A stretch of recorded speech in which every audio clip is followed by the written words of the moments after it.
Hello, I'm Kellye Lynn, and this is Comcast Newsmakers.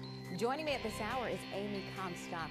She is CEO of the Parkinson's Action Network. Great to see you again. Nice to see you, Kellye. You're here this time to talk about sequestration. It's a word that some people might not know. What do you mean by it?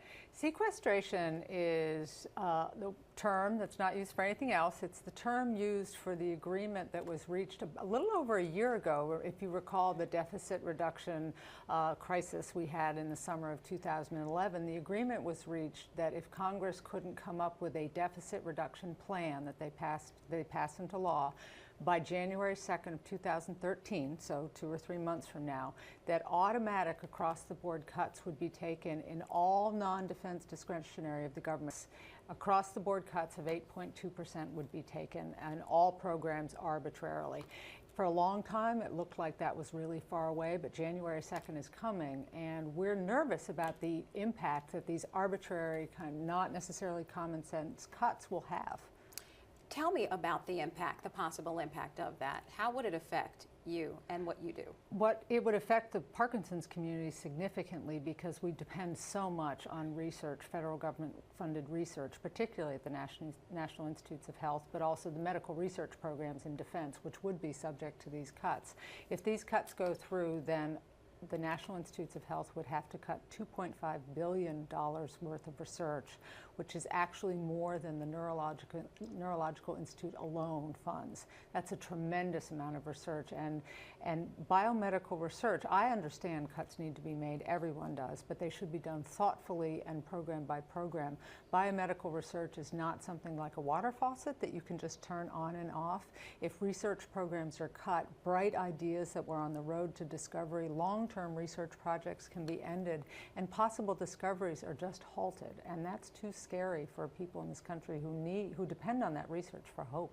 Yeah, and would you be able to just put the research on hold for a year or so? What is the effect of taking a project that's underway like that and then putting it aside? Well, if it's a project in a lab, you may have live organisms in a dish. There may be small animals involved. There's postdocs, lab employees, they get fired. People don't realize that individual research projects are individual ideas that are being tested in their own labs. If you don't fund it for a year, the whole thing has to break up and everyone dissipates. And because that lab was based on one theory, one discovery, that whole path of research might just disappear and not be picked up again for 20 years. So I'm not saying cuts don't need to be made everywhere, but just across the board isn't good enough. They need to be thoughtful and focused on where we can take cuts for 1 or 2 years, or where those cuts might do far too much harm. Yes, and where do you think you could take cuts? That's a tough question. That's the hard question, and that's what I really push our members of Congress to get together and make some decisions in a cooperative manner about where we can make cuts in the next few years. I'm not diminishing the significance of the issue, but it is, for me, biomedical research is it's such a short-term, not intelligent decision, because the long-term economic impacts of these diseases like Parkinson's, Alzheimer's is too great. We would save so much money if we could cure those diseases now.